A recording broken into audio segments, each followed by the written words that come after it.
মাদক কেন গ্রহণ করা হচ্ছে, দ্বিতীয় প্রশ্ন মাদক কখন গ্রহণ করা হচ্ছে।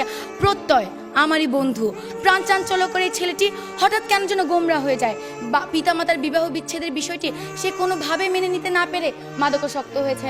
স্পিকার, আমি যখন তাকে জিজ্ঞেস করি তখন সে আমাকে উত্তরে বলে যে সিমিন, আমি যখন ঘুমের ওষুধ খাই না তখন আমার শান্তি লাগে, আমি না সব ভুলে যাই। মা বাবা যতই ঝগড়া করুক না কেন আমার কিছুই আমার কানে যাচ্ছে না। স্পিকার, সে আমাকে সেটিও বলেছে যখন আমি দেয়ালে আঘাত করি তখন দেয়াল দুলে কিন্তু আমার হাত দুলে না। ফিরে আসছি আবারও আমাদের বিরোধী দলের বক্তাদের কাছে। আহ্বান করছি মাননীয় বিরোধী দলীয় উপনেতা মার্জিয়া কবিরকে এই পর্যায়ে তার বক্তব্য প্রদান করার জন্য। 48, 52, 71 আর 90, 21 শতকের প্রেরণা। এখনই সময় হবে নতুন স্বপ্নের সূচনা। আর এই নতুন স্বপ্ন সূচনার অগ্রযাত্রা আজ থেমে গেছে যুব সমাজের অবক্ষয়ের কারণে। ধন্যবাদ মান স্পিকার, আজকের এই মহান সংসদে আমাকে ফ্লোর প্রদানের জন্য। মাননীয় প্রধানমন্ত্রী কর্তৃক উত্থাপিত প্রস্তাবটি হচ্ছে এই সংসদ মনে করে যে যুব সমাজের অবক্ষয়ের প্রধান কারণ মাদক। মান স্পিকার, আমি যখন এই বিষয়টি পেয়েছি বিরোধিতা করার জন্য তখনই আমার মনে দুটি প্রশ্ন জেগে ওঠে। প্রশ্ন, মাদক কেন গ্রহণ করা হচ্ছে, দ্বিতীয় প্রশ্ন, মাদক কখন গ্রহণ করা হচ্ছে। এই দুটি প্রশ্নের উত্তর যখন আমি বের করছি ঠিক তখনই দেখা গেছে যুব সমাজের অবক্ষয়ের কারণে আজকে মাদক গ্রহণ করা হচ্ছে, মাদকের কারণে আর যুব সমাজের অবক্ষয় নয় মান স্পিকার। আর এরই মাধ্যমে আমার দলীয় অবস্থান স্পষ্ট হয়ে যায় এবং সরকারি দলের অবস্থান পুরোপুরি ভেঙে পড়ে। মান স্পিকার, সরাসরি চলে যাচ্ছে আমার দলের নেতা কর্তৃক অর্পিত দায়িত্বে। আমি আজকে আমার জীবনের বাস্তবধর্মী একটি কাহিনী বলবো। প্রত্যয় আমারই বন্ধু, প্রাণ চাঞ্চল্যকর এই ছেলেটি হঠাৎ কেন যেন গোমরা হয়ে যায়। বা পিতামাতার বিবাহ বিচ্ছেদের বিষয়টি সে কোনোভাবে মেনে নিতে না পেরে মাদকাসক্ত হয়েছে। স্পিকার, আমি যখন তাকে জিজ্ঞেস করি তখন সে আমাকে উত্তরে বলে যে সিমিন, আমি যখন ঘুমের ওষুধ খাই না তখন আমার শান্তি লাগে, আমি না সব ভুলে যাই। মা বাবা যতই ঝগড়া করুক না কেন আমার কিছুই আমার কানে যাচ্ছে না। স্পিকার, সে আমাকে সেটিও বলেছে যখন আমি দেয়ালে আঘাত করি তখন দেয়াল দুলে কিন্তু আমার হাত দুলে না। স্পিকার, এই ক্ষেত্রে যে ভালোবাসা তার পিতামাতার কাছ থেকে পাওয়ার কথা ছিল সেই শান্তি নাকি সে মাদকের কাছ থেকে পাচ্ছে। আর এই ক্ষেত্রে যদি মাদকাসক্তি প্রধান কারণ হয় তাহলে কেন সচেতন পরিবারের একজন সদস্য হয়ে আপনি মাদক গ্রহণ করছেন না? প্রশ্ন রয়ে গেল জাতির এই মহান সংসদে, প্রশ্ন রয়ে স্পিকার সরকারি দলের কাছে।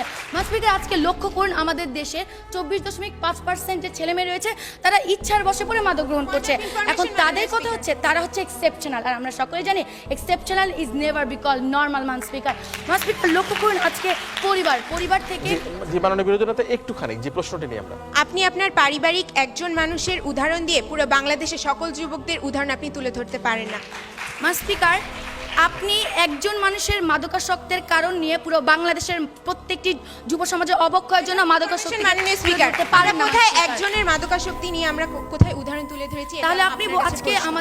তাহলে আজকে আপনি বলে যাবেন যে আজকে যে অবক্ষয়গুলো ঘটছে সেই অবক্ষয়ের মধ্যে যদি আমরা মাদককে উঠিয়ে দিই যুব সমাজে কি আর কখনো অবক্ষয় ঘটবে না? আর যখন মাদক ছিল না তখন কি যুব সমাজে অবক্ষয় ঘটেনি? আচ্ছা করে অবশ্যই উত্তর দিয়ে যাবেন। মাননীয় স্পিকার, পয়েন্ট অফ ইনফরমেশন, যখন মাদক ছিল না তখন অবক্ষয়ের মাত্রা এত ছিল না। দিনে দিনে মাদকের সহজলভ্যতা এবং মাদকের পরিমাণ দিন দিন বৃদ্ধি পাচ্ছে। শেষে এখন এই জন্যই আমাদেরকে আমরা সেই ব্যাখ্যায় পরে যাব।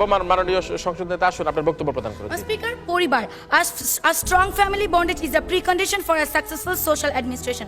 পরিবার থেকে একটি সন্তান সামাজিক নৈতিক মূল্যবোধ শিখে, কিন্তু এই সন্তানরা পরিবার থেকে সেই সামাজিক নৈতিক মূল্যবোধ শিক্ষা পাচ্ছে কি? স্পিকার, প্রশ্ন রয়ে গেল সরকারি দলের কাছে। স্পিকার, আজকে ঐশী হচ্ছে বর্তমানে আলোচিত একটি নাম, কিন্তু ঐশীর নৈতিক অবক্ষয় কখন ঘটেছে? যখন সে দেখেছে তার পিতা অবৈধ উপায়ে অর্থ উপার্জন করছে, ঠিক তখন ঘটেছে যখন দেখেছে তার পিতামাতা তারই ব্যাপারে অসচেতন। আর সেই নৈতিক অবক্ষয় তাকে ঠেলে নিয়ে গেছে মাদকের কাছে, মাদক তাকে সেই নৈতিক অবক্ষয়ের দিকে ঠেলে নেয়নি। স্পিকার, আজকে লক্ষ্য করুন যে আজকে শিক্ষাই জাতীয় মেরুদণ্ড। আর কতটুকু নৈতিকতার বিসর্জন দিলে আজকে আমাদের বাংলাদেশের সর্বোচ্চ বিদ্যাপীঠ ঢাকা ইউনিভার্সিটির কয়েকটি প্রাঙ্গণ আজ পরিণত হয়েছে গাধার রাস্তায়। স্পিকার, আর কত নৈতিকতার বিসর্জন দিলে আপনারা স্বীকার করবেন যে যুব সমাজের অবক্ষয়ের প্রধান কারণ কখনোই মাদক নয়? স্পিকার, আজকে যখন আমরা আরেকটা প্রশ্ন নেই, শেষ প্রশ্ন। জি, একজন বিবেকবান বিবেক সম্পন্ন মানুষ কি ইচ্ছা করে নিজের সচেতন জ্ঞানে সে কি সমাজের অবক্ষয় ঘটাবে? স্পিকার, প্রশ্নটি খুবই হাস্যকর। আমরা তো আজকে সেটাই বলছি, একটি সচেতন মানুষ কখনো মাদক গ্রহণ করছে না। যখন নৈতিক অবক্ষয় ঘটছে সম্পূর্ণ প্রশ্ন, মানুষের বিবেক কখন লোপ পায়? প্রতিপক্ষ মাদকের কারণে কি মানুষের বিবেক লোপ পাচ্ছে? যখন সে অসচেতন, ধর্মীয় শিক্ষা মেনে চলছে না, সুশিক্ষার অভাব হচ্ছে, ঠিক তখনই নৈতিক অবক্ষয় করছে এবং ঠিক তখনই সে মাদক গ্রহণ করছে। আমি আমার বক্তব্য অনেক পরিবারে আজকে লক্ষ্য করুন যে অর্ডার প্লিজ। স্পিকার আর কতটুকু নৈতিকতার বিসর্জন দিলে তারা এটি স্বীকার করবেন যে যুব সমাজে অবক্ষয়ের পিছনে কখনোই মাদক প্রধান কারণ না স্পিকার। স্পিকার লক্ষ্য করুন, আজকে একটি যুবক যখন তার বাবার কষ্টের টাকায় লেখাপড়া করে যখন চাকরি পাচ্ছে না, যখন দারিদ্রতার কারণে তার সকল ইচ্ছাকে আজ কবর দিতে হচ্ছে, ঠিক সেই সময়টা যে হতাশা, সেই হতাশাকে আপনারা বুঝবেন। সেই হতাশার কারণে আজকে সে বিভিন্ন ধরনের অপরাধ দিকে ঝুঁকে যাচ্ছে মান স্পিকার। এই আর অপরাধ কতটুকু মাদক নিয়ন্ত্রণ করছে আজকে আমার সেটি সরকারি দলের কাছে প্রশ্ন মান স্পিকার। মান স্পিকার লক্ষ্য করুন, আজকে আমরা যে ধর্ম আমাদেরকে শান্তি দিক শিখাবে, ধর্ম শান্তির প্রতীক, কিন্তু আজকে এই যে ধর্মের নামে আমরা এই যুব সমাজ মৌলবাদ জঙ্গিবাদ ছড়াচ্ছে, সেইটুকুর কারণে যে অবক্ষয় ঘটছে তা কিভাবে মাদক নিয়ন্ত্রণ করবে মান স্পিকার? আর প্রশ্ন রয়ে গেল সরকারি দলের কাছে মান স্পিকার, এগুলোর মাধ্যমে আজকে আপনারা কিভাবে বলছেন যে যুব সমাজে অবক্ষয়ের প্রধান কারণ হচ্ছে মাদক? মান স্পিকার, আজকে আমি বিভিন্ন ধরনের কারণের মাধ্যমে এটি স্পষ্ট করে দিয়ে গেলাম যে যুব সমাজে অবক্ষয়ের প্রধান কারণ কখনোই মাদক নয়। আমার দলের সাংসদের এসে আরো স্পষ্ট কারণ দেখিয়ে যাবেন। মান স্পিকার, আজকে যদি তারা এটি প্রমাণ করতে চাইতো যে যুব সমাজ অবক্ষয়ের প্রধান কারণ, তাহলে তাদের এটিও প্রমাণ করার কথা ছিল যে আমরা যে আমাদের দলের নেতা এবং আমি যে ক্ষেত্রগুলো দেখে গেছি সেই ক্ষেত্রগুলো যুব সমাজের অবক্ষয়ের পিছনে কখনোই প্রধান কারণ হিসেবে দায়ী নয় মান স্পিকার। কিন্তু তারা সেটি দেখাতে ব্যর্থ হয়েছেন। আশা করি সাংসদ এসে সেটি দেখিয়ে যাবেন।